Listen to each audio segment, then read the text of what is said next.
اهلا بكم مجددا. خلينا نرحب بضيفنا الرادود محمد إزناد في الاستديو. صباح الخير عليك يا استاذ محمد. صباح الخير عليك يا محمد وحياك الله وعظم الله اجورنا واجوركم. حياكم الله جميعا وعظم الله اجورنا واجوركم باستشهاد الامام موسى بن جعفر عليه السلام. احسنت. نسال الله تعالى ان يجعلنا من انصاره واعوانه في الدنيا وفي الاخره ان شاء الله. امين، ويرزقنا واياكم زيارته ان شاء الله بالقريب العاجل وشفاعتهم بحق محمد وال محمد. حياك الله ملا محمد. اكيد نورتنا في هذه التغطيه. شلون كان طريقك يعني من جيتك على القطوعات؟ لو طريقنا احنا بيتكم حي جاد على ما اتذكر. والله يعني انا الصراحه اذا اجي بالسيارات فقلت ما راح اقدر اوصل لكم، يعني وقت محدود عندي وانا قاعد اتاخر. اكيد. فاختصرت الوقت، ركبت دراجتي وجيت في البرد. عاشت ايدك. شو اسوي؟ عاشت ايدك. افضل قرار هذا. الحمد لله. عاشت ايدك. ملا خلي نبدي. انا ابيك تقرا قران قبل تكون خادم الامام الحسين عليه السلام. ان شاء الله. خلي نستفتح تغطيتنا هذه بشيء من القران يعني الكريم. هو اذا اردنا ان نفتتح صباحنا هذا ان شاء الله خير الكلام فهو كلام الله سبحانه. احسنت. أعوذ بالله من الشيطان الرجيم. بسم الله الرحمن الرحيم.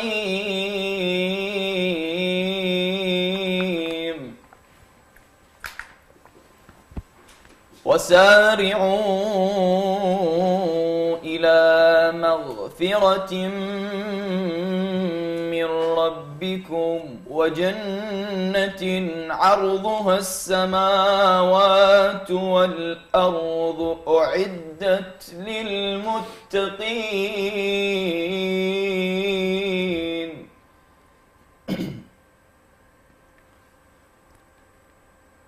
الذين ينفقون في السراء والضراء.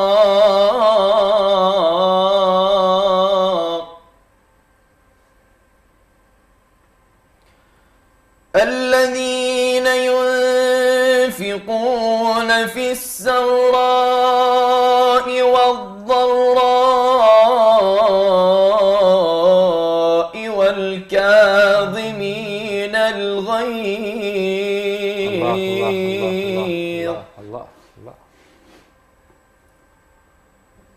والكاظمين الغيظ والعافين عن الناس.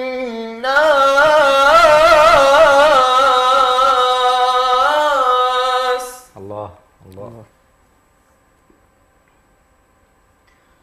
الذين ينفقون في السراء والضراء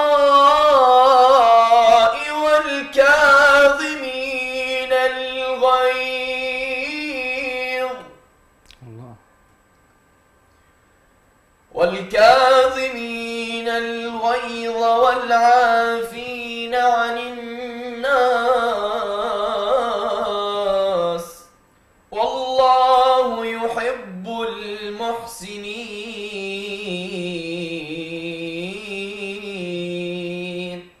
صدق الله العلي العظيم. اللهم صل على محمد وعلى محمد. صدق رسوله الكريم. احسنت ملا. احسنت ملا. ذكرني بالقارئ العتبه الكاظميه المقدسه. اي تقريبا نفس الطور على ما اعتقد. هيك نقرا استاذنا العزيز. هي الاطوار يقراها يعني كل القراء ولكن تختلف حسب الاداء. اليوم مثلا قارئ العتبه الكاظميه او قارئ العتبه الحسينيه او العتبه العلويه هو مقام واحد. مثلا يجي يقرا مقام الخانبات اللي فضلت به بالبدايه، ممكن يقرا محمد إزناد، ممكن يقراها بس يختلف فقط الاداء فقط الاداء. بس نعم. ما مثل ما ذكر زميلي رضا انه صوتك قريب على استاذ عامر الكاظمي. نعم انا اشوف من انا صغير يعني فتحت عيني على القارئ عامر الكاظمي، لقيت انه قارئ القرآن الوحيد اللي ممكن تعلقت به وحبيت هذا الطريق من خلاله. ولكن في مرور الايام في مرور السنين الحمد لله والشكر من خلال دخلنا دورات قرآنية وصار عندنا نوعا ما يعني كم من معلومات الاصوات، كم من المعلومات، كم من القراء. فهنا راح يكون القارئ لازم يكون عنده طريقه خاصه به، ولكن تبقى روحيه عامر الكاظمي طاغيه عليه، يعني ما رغم انه احاول، ولكن هي بعد الجمهور يشوفني هالشيء. محمد، اليوم انا كرضا او كمهدي او كاي شاب من يريد يتوجه ويتوكل ويبدي بقراءه القران ويتعلم قراءه القران، نعم. اكيد هذا الشرف العظيم. طبعا. شنو اللي يحتاجه صراحه حتى يكون قارئ قران؟ اذا يريد يكون قارئ قران، يعني من باب التعلم لو من باب انه يكون قارئ قران؟ من باب لا، قارئ قران يعني اكيد. اذا يريد يكون قارئ ويقرا ويعمل، يعني يحتل المنصات او يحتل القنوات التلفزيونيه، هاي هنا لازم يكون عندك بالبدء اول شيء يكون عندك هناك موهبه. هاي الموهبه الاول شيء. ما كانت عندك موهبه، اكو طريق اخر ممكن يخليك، ولكن مستحيل توصل الى مرحله الشخص اللي عنده موهبه، ولكن يوصلك مرحله 50%، اللي هي شنو؟ انه اني استمع احد القراء اللي انا اشوفه قريب علي، اقلده، احاول اتمرن، احاول اتعب على صوتي. اكو تمارين كثيره للصوت يعني تحسن كذلك التمارين كاعلاميين، يعني انا مخرج بكالوريوس اعلام ما شاء الله. فكانوا يا مرحله اخذت فن الالقاء والصوت؟ المرحله الاولى. المرحله الاولى. نعم. احنا المرحله الثانيه. كان دكتور خالد الله يذكره بالخير خريج الجامعه العراقيه. احنا بغداد. احنا كنا ميمون ذكره بالخير. فالكلام كان انه من يكون عندك موهبه تتعلم طرق، تتعلم تدريب، راح ممكن تتولد عندك الصوت. هاي نحكي عن الصوت بالبدايه.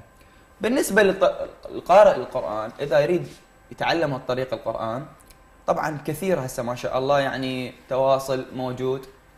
قبل يسولفون ان يقول كنا بصعوبه ندرس القران، ما موجود قراءه القران ولا دورات ولا صعوبه يعني كانت، او في مكان معين خاص. اما الان لا، خير من الله ما شاء الله، يعني حسينياتنا او جوامعنا ممتلئه بالاساتذه الحمد لله والقراء. اذا ماكو اساتذه بالواقع، فبالتواصل الاجتماعي اليوتيوب موجود فكثير.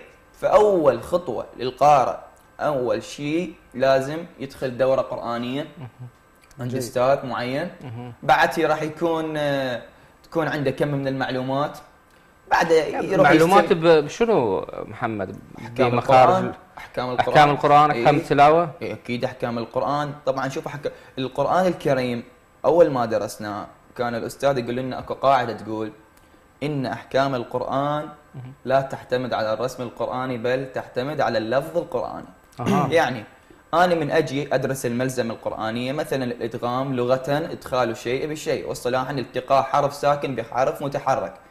شلون راح ادمجهن؟ راح مثلا اخذ مثال، خلينا يكون هاي درس نوعا ما حلقه تعليميه، حلقه حتى يستفادون منها الناس كلها. وهذا الشيء يعني افضل الاشياء انه يكون مثل ما واحد يقول يستغل هذا البرنامج. او ان شاء الله ان شاء الله.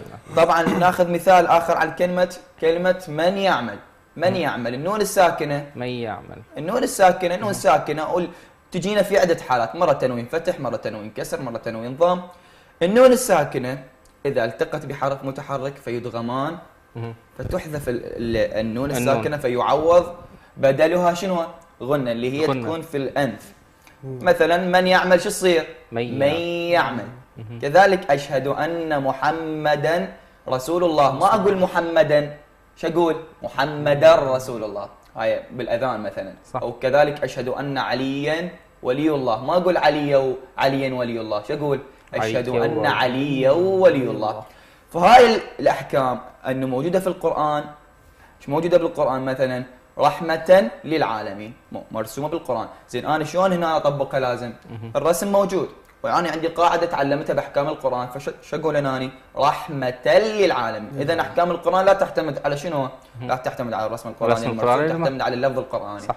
إذا أنا مو أخذ 100 بالامتحان اللي يعطيني إياه الأستاذ مثلا، واني لفظي مو صحيح. كان احد الطلبه لا صح، هو كنا ندرس اقاطعك، كنا ندرس بالدوره بدايتها يمتحنا الاستاذ من 100. طبعا اغلب اكو ناس كانت تاخذ 90 تاخذ 100 من 100، ولكن من تجي لللفظ ايش تلقى؟ ما يطبق صحيح والعكس مرات هو لا طبعا اكيد. نعم اذا هي قاعده لازم اتعلم احكام القران واتعلم كيف الفظ السواد اللي هو اللحن الجلي اللي الفتحه والضمه والكسره بالاحكام. اي اكيد. وهي ناس، انا واحد من الناس ان اقرا قران كاتره على مستوى كلي يعني. لا انا واحد من الناس اعترف يعني انا من اقرا قران يعني عندي يعني اختي بالبيت اوجه لها تحيه طبعا وصلت بالحفظ بالجزء ال 21 ما شاء الله. داخله دوره وهي العتبه العلويه المقدسه من 3 سنوات تقريبا وده تحفظ ان شاء الله كامل القران ما شاء الله. فمن اقرا قران يعني هي صحح لي اخطاء صراحه انا اظل صافن يعني. زين على رضا قاطعك يعني على الاخطاء اسال الملا يا ملا اليوم كثير من الشباب يخافون يقرؤون القرآن بسبب الأخطاء. خاف يعني حرام يصير يعني حرام بها أشكال هي أصلا. شوف الفقه خاصة في شهر رمضان. الفقه ما خلف شيء متناوله. وكثير ما يطرح هذا السؤال في شهر رمضان أو في عدة الأيام، ولكن الأغلب في شهر رمضان من خلال البرامج الفقهية. شيخنا مثلا أني ما أريد أتقرب للقرآن، أخاف أني كذلك انه لان كذب اذا اخطا فيصير كذب فيصير حرام، في من المفطرات انه الكذب على الله في شهر رمضان، واذا بدلت حركه فراح يصير اشكال يعني. فالفقه اجى خلانا قاعده، وهي القاعده هم رحمه. احنا اكيد اني هساني قارئ قران الحمد لله وشكر، اعوذ بالله من كلمه اني، واصل مرحله متقدمه بالقران، ولكن من اريد اجي اقرا اتمسك بهاي القاعده رغم اني انه خاف اقع في اشكال هذا المطب. فالقاعده اللي خلوها ان مراجعنا العظام انه يقول لك اقرا القران بنيه التعلم. ايه خلاص ماكو اي اشكال عليك بعد.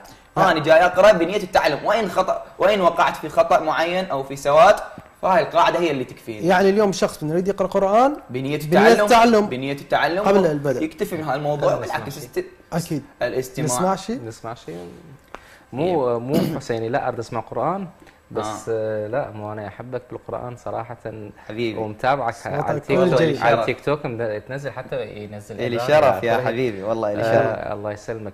اريد مقام اللامي صار.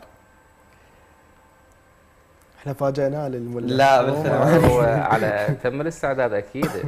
معناها انا من عشاق صراحه الاصوات طبعا، من عشاق المقامات خصوصا مقام اللامي والكرد والنهاوند. عندي حساب بالتيك توك الحمد لله والشكر انشر به قران.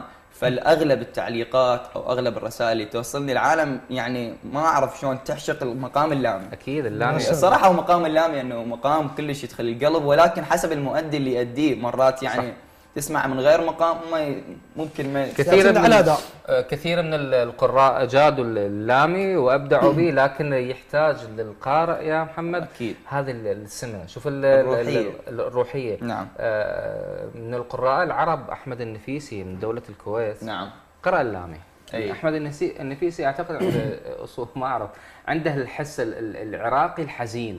فمن قرأ اللامي ابدع به. نعم. كذلك العفاسي وكذا. العفاسي ايضا ادى حلو ولكن لا يجيده الا العراقيين. بس العراقيين مبدعين. مقام خاص بالعراقيين متميزين دائما. هو لامي بعد يعني تحياتنا لعشيره اللاميين يعني هو لامي. المقام ينسب الى عشيره اللاميين. جيد يعني تحياتنا القليله. تحياتنا. اللهم ربي يوفقهم في ميزان حسناتهم. أعوذ بالله من الشيطان الرجيم. بسم الله الرحمن الرحيم. الله. ويطعمون الطعام على حبه مسكينا ويتيما وأسيرا. الله الله.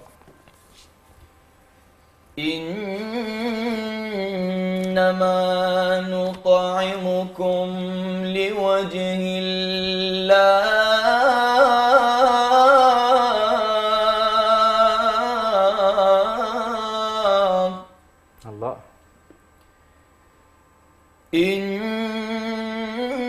إنما نطعمكم لوجه الله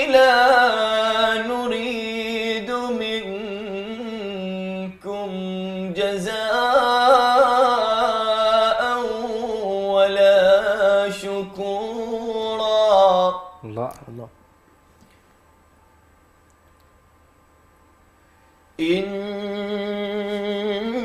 إنا نخاف من ربنا يوما عبوسا قمطريرا.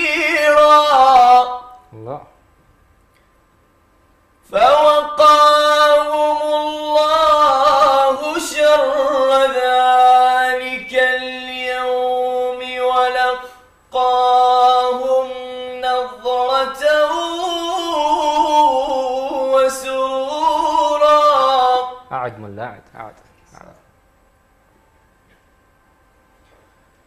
فوقاهم الله شر ذلك اليوم ولقاهم نظرة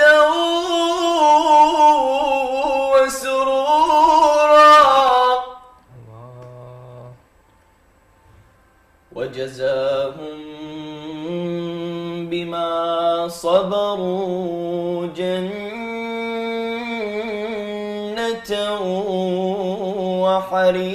وحريرا. صدق الله العلي العظيم. طبعا هذا المقام اللامي عظيم اللي الناس حبته لروحيته الحزينه يعني، والعراقيين يمتازون بالحزن يعني. فالحمد لله والشكر، نسال الله تعالى ان يوفقنا ان شاء الله، يبعد الحزن والحزن ان شاء الله على جميع العراقيين جميعا. احنا حياتنا تكللت دائما بالحزن صراحه. العراقيين حتى شوف اشعارهم حزن، افراحهم دائما. شوفوا العراقيين حتى بالفرح هم كذلك تنهمر الدموع، ودائما ما نعيش حالة لكي لا ننسى هاي الايام اللي حاليا نعيشها. تعودنا ايام حزينه الا وهي بذكرى استشهاد الامام سلام الله الصابر المحتسب الوفي الامام موسى بن جعفر عليه السلام. الله. هذا الامام اللي عانى ما عانى، اللي دائما كان يمتاز في كظم الغيظ، اللي هي الايه القرانيه اللي قرأناها في بدايه الحلقه. فالامام الكاظم عليه السلام اللي من امتيازاته او من صفاته كان يمتاز بكظم الغيظ. لذلك شوف انه بيش واجه الظلم، وبيش واجه الطغاة، بيش واجههم بالصبر وفي كظم الغيظ. ونرى ان الان موسى بن جعفر عليه السلام اين وهم اين. حتى اثار ما ظلت لهم. احسنت. طيب ملا، ذكرت من احد القابه الصابر. نعم. طيب ما هي فائده هذا اللقب في المجتمع؟ شوف، كل شغله او في كل ظلم او كل عذاب، الانسان اذا يواجهه بالصبر راح يكون بعد شنو؟ يسر. دائما يكون يسر، دائما يكون فرج. اذا الامام موسى بن جعفر غير الصبر وغير الصبر عن العذاب والصبر على الظلم ما راح اكو فد حل امام الطغاة. الامام الكاظم عليه السلام واجه الطغاة بالصبر، وخير الاعمال هو الصبر. طبعا. زين، نشوف هواي من الشباب في مجتمعنا ما قاعد يصبر، عجول دائما، كل شيء عجول. الصبر مفتاح الفرج، هو معروف. أكيد. كل انا اذا اريد اخطط فد شغله او اذا اريد اواجه فد شغله صعبه بحياتي، لابد يكون عندي تأني وصبر لكي شنو؟ اخطط للمستقبل. انا اذا ما عندي صبر مستحيل اقدر اصل الى مرحله متقدمه. اذا الصبر خطوه خطوه، دائما اواجه الحياه، اواجه الحزن، دائما اواجه الظلم، دائما اواجه كل عمل بالصبر. بالتالي راح يكون عندي نتيجه سعاده، راح تكون عندي نتيجه انتصار، راح تكون عندي نتيجه جيده ايجابيه، خير من ان تكون سلبيه. لذلك الله سبحانه وتعالى والائمه المحسومين والى هذا الامد علمائنا يوصونا بمن؟ بالصبر، لان ماكو غير الصبر امام الظلم. اكيد. واضح؟ اكيد. الحمد لله والشكر. حياك الله يا ملا. مستمرين ان شاء الله وياك بتغطيتنا ايضا يا مهدي. عندنا زملائنا بالاستوديو فقره وصايا الامام، خلي نتابعها ونرجع لكم مشاهدين. حياكم الله سادتي المشاهدين، وعظم الله اجورنا واجوركم مره اخرى بذكرى شهاده المولى باب الحوائج الإمام السابع موسى بن جعفر الكاظم عليه السلام، وهذه التغطية الخاصة بذكرى شهادته مع ضيفنا في الاستوديو الخادم الإمام الحسين الملا وقارئ القرآن محمد الزناد. حياك الله ملا. حياكم الله. حياك الله مجددا. حياكم الله. يا مهدي خلي شوي، احنا كان اخذنا الاول عن القرآن واخذنا ان شاء الله بركة القرآن إن شاء الله تحل علينا وعلى من يتابعنا في هذه الساعات الصباحية، لكن أيضا خلي نروح لعزاء الإمام الكاظم عليه السلام. مولاي قول السجن واسفع لناسك، حيف حالك يا باب الحوائج، بسلاسل وبقيود شلون مولاي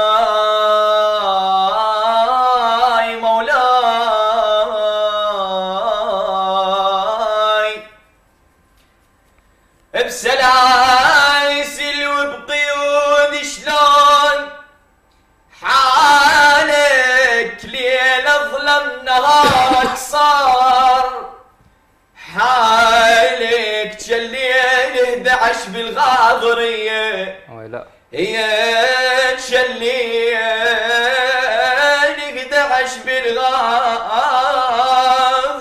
مولاي ثقيل هموم يمك جيت عناي وخلى المرضى شيقول يا عناي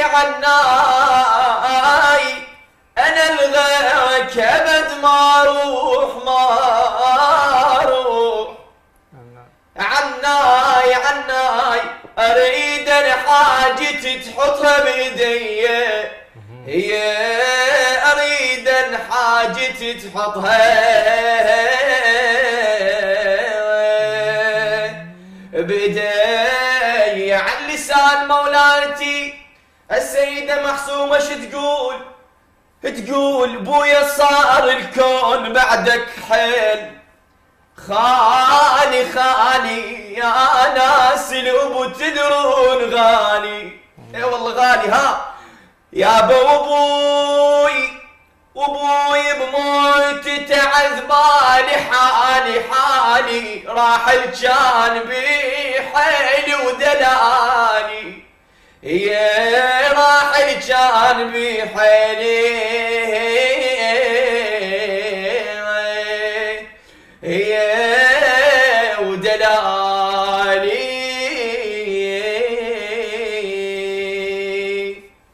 الله الله الله. لو جاري الزمان عليك وصارت عيشتك شدة، شو تسوي؟ اقصد موسى بن جعفر واعرض حاجتك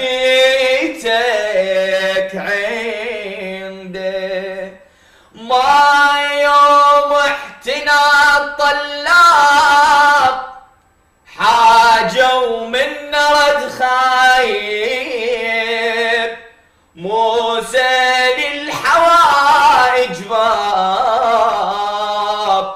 العدو يشهد لوي الصاحب، مثل عدنا يقول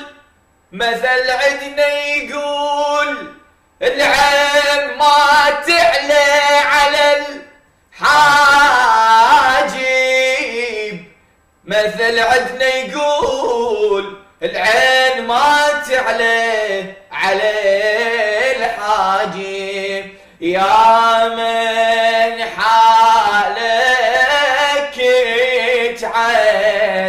تعسار شنو اقصد موسى بن جعفر، كل شبابه يتغير تشهد لجموع الناس، اللي ندبه بصعب ما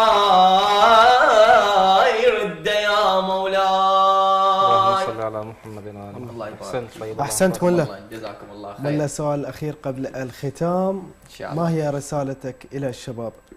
والله هي رسالتي للشباب، طبعا رسالة النفس قبل أن أكون للشباب، أن التمسك في طريق القرآن وأهل البيت هو أفضل الطرق، وأن لا ينسى الشهداء، هذا طريق العز، طريق المشي نحو الإمام موسى الكاظم عليه السلام، أن لا ينسى الشهداء، أن يدعو إلى العراق دوما، أن يفرج عنا وأن يبعد كل غم عنا إن شاء الله. نسأل الله تعالى أن يرجعهم إلى أهليهم سالمين غانمين إن شاء الله، وأن لا ينسونا بالدعاء، وأن يتمسكوا بطريق أهل البيت، فهو طريق النجاة في الدنيا وفي الآخرة. شكرا جزيلا يا حبيبي، شكرا جزيلا لكم، شكرا لقناة الطليعة على هذه الاستضافة الجميلة. أسأل الله تعالى أن يجعل هذا صرح إن شاء الله لخدمة الحسين، وهي قناة الطليعة سباقة لخدمة الحسينيين وخدمة الشباب في برامجها، في برامج منشد العراق، البرنامج الكبير اللي وصل إلى نحو العالم، وهذا البرنامج اللي خدم الشباب وخدمنا شخصيا. فأسأل الله تعالى أن يوفق جميع الشباب لخدمة القرآن. آمين يا رب. قناة الطليعة. آمين يا رب. نشوفكم إن شاء الله بالموسم السادس. نسأل الله تعالى إن شاء الله يوفقنا إن شاء الله. الجميع إن شاء الله. شكرا لكم. شكرا يا حبيبي، شكرا جزيلا. إذن مشاهدينا الكرام، خلونا نروح فاصل ومن بعدها راجع لكم.